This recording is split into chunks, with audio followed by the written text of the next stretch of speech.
Hello everyone and welcome to this week's lecture regarding Chapter 3.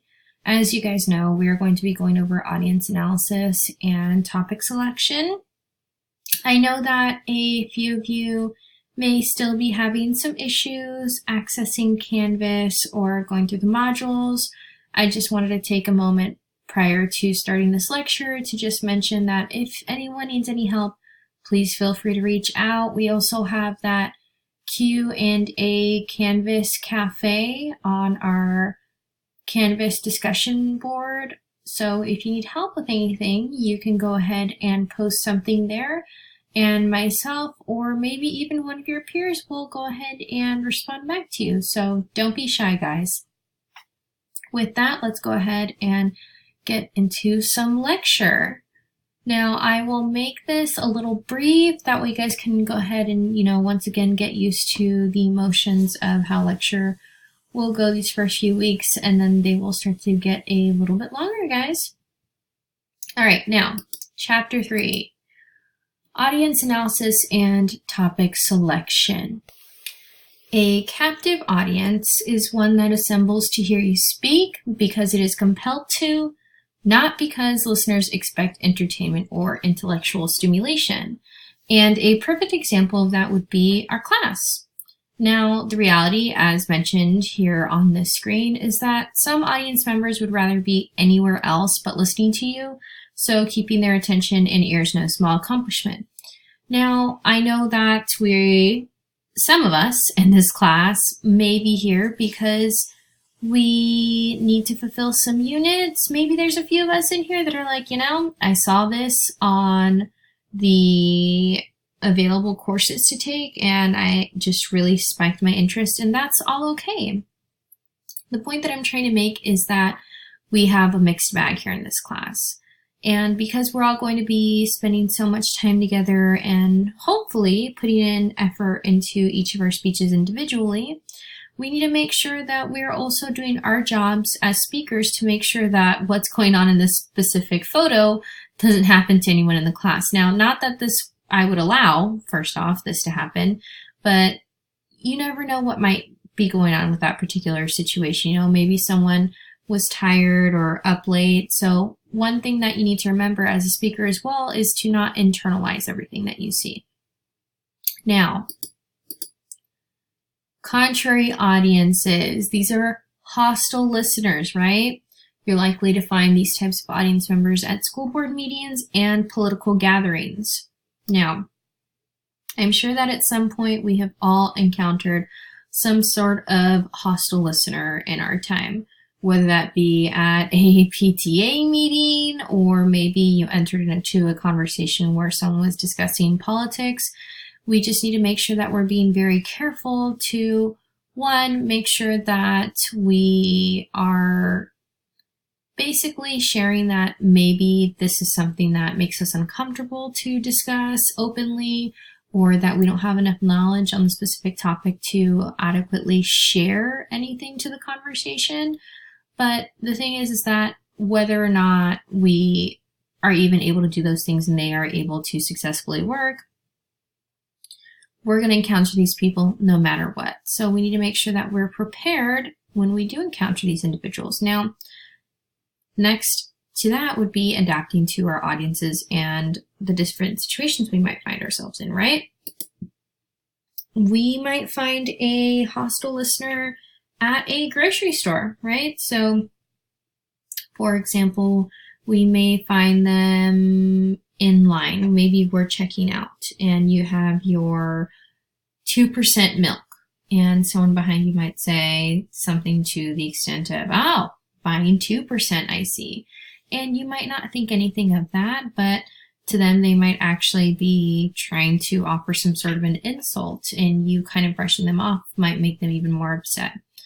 These individuals are just out there looking for blood already, so there's not really much you may be able to do to diffuse the situation. But when we are in a setting where we know that we're going to be speaking to individuals that might have different perspectives or opinions than our own, there are some things that we can do to make sure that one, we're getting the audience on our side, and two, that we're adequately preparing for the situations. Now, one way that you can adapt to your audience or get them to like you would be through identification. And as explained in the slide, identification is the affiliation and connection between speaker and audience. It's basically a two-way partnership, right? Even though you are not specifically having a verbal conversation with your audience, you are having a nonverbal conversation with your audience. And it's still transactional, right? And they're letting you know what their responses are through their nonverbals. Now, one thing that you need to pay attention to is likability, right? Do you even, or do they even like you as a speaker, right? And what are the different ways that I can, or what are the different things that I can do to make sure that you like me? One of them, for example, is storytelling, right? Let's say you're doing a speech of introduction on Walt Disney. You might open up with a short story from your childhood. Like, I remember when I was a kid wanting so badly to go to Disneyland. And I remember one day my parents said, we can go anywhere in the world you would like to go. Where do you want to go?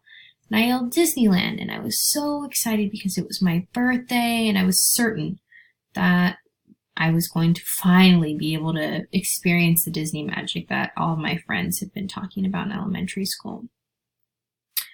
Only to turn and face my parents and have them tell me somewhere reasonable. And as a kid, you might not understand that, but later on in my adult life, when I was finally able to find the means to be able to attend Disneyland, I gained a really great appreciation for what it was to experience Disney magic in my adulthood. And I think that Walt Disney has really captured that nostalgia for people that are into either the original Disney movies, or the park itself has really adapted itself to make sure that it caters to the needs and attractions of all sorts of Disney fans, old and new. Right, and that was actually a bit of a longer story than I would recommend that you insert, but you understand what I'm saying. Now, next we are looking at stylistic similarity, and that has to do with looking the part and acting the part. So if, for example, you were to deliver a speech on why parking permits should be free, you would very likely show up maybe with your hair done or somehow tamed in whatever fashion that you deem appropriate. You would probably be making sure that you were wearing some sort of dress shirt or a blouse, and that you were wearing pants that were professional, or if you were wearing jeans, maybe a nice dress shoe or whatever the case might be. But you would walk in, you would greet everyone, you would say a simple hello, how's everyone doing today, and you would go on about your business. Now, it would look a little bit different if, say, for example, you were delivering a speech to inform on how to be a DJ, for example, right? And maybe you would come in wearing jeans, a t-shirt of your Instagram handle name, whatever that might be, but you would probably come in dressed more casual, right? You dress for the job you want, not the job you have. So you would probably not necessarily greet everyone and say hello. If it was a speech on how to become a DJ, you'd probably say something and like, hello everyone, get your hands in the air, or something like that, right? But again, not an experienced DJ in any way, shape, or form, so please don't hold that line against me. And last, we have a look at substantive similarity, right? And that's having to deal with finding a common ground. When you, let's go back to our example of sharing a speech on why parking permits should be free. You might say, I understand what you guys are going through in this class. The majority of us are here because, it was more convenient for us economically in some way, shape, or form. And I understand that, and I value your time that you spend here in this class.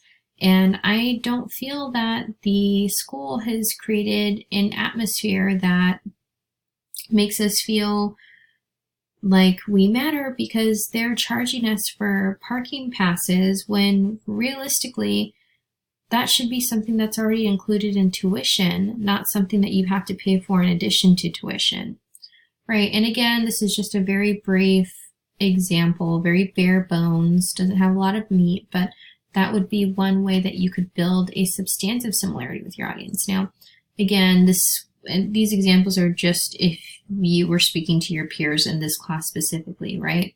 But your common ground that you find with your audience might change depending on who might be in the actual audience. Now, one thing that you also want to do to get audience members on your side is to build credibility. Now, what is credibility? Credibility are the judgments made by a receiver concerning the believability of a communicator. There are 4 primary dimensions of credibility as detailed in our Rothwell text. One of them is competence, and that is actually appearing that you understand and have a confident knowledge base on what it is that you're sharing. So, for example, if you were delivering a speech on how to take care of a dog, but you've never actually owned a dog in your lifetime or have ever taken care of one, then you're probably not going to come across very competent, and the information you would share might be generic or lack any sort of emotional transfer, right? So again, being competent means that we know our topic inside and out, we've studied it, we've breathed it. All in all, you are the person that they should be looking to properly educate them on what it is that you have to share. Next is trustworthiness, right? You don't want to make your audience feel like you maybe have some sort of a hidden agenda. So you want to make sure that you are being transparent, letting them know that you want to deliver this information because you feel like they would enjoy or benefit from listening to this information, not because you think that they are, they're lacking knowledge and that you're here to educate them. No. Though that might actually be the case, you just need to make sure that you tread lightly and you're not coming across as arrogant. You're coming across as someone that has their best interest at heart. Next, we have dynamism. Dynamism is so important to a speaker's credibility, right? If you aren't excited about sharing your topic, why should your audience be excited? And that's something that's so important to remember, because to be dynamic, you have to make sure that you have vocal variety, that your voice is going really high and going really low when it needs to, and that you have a consistent speaking pace, that you're making sure that you're not speaking too fast, because if you speak too fast, then you're going to lose some of the people in the audience.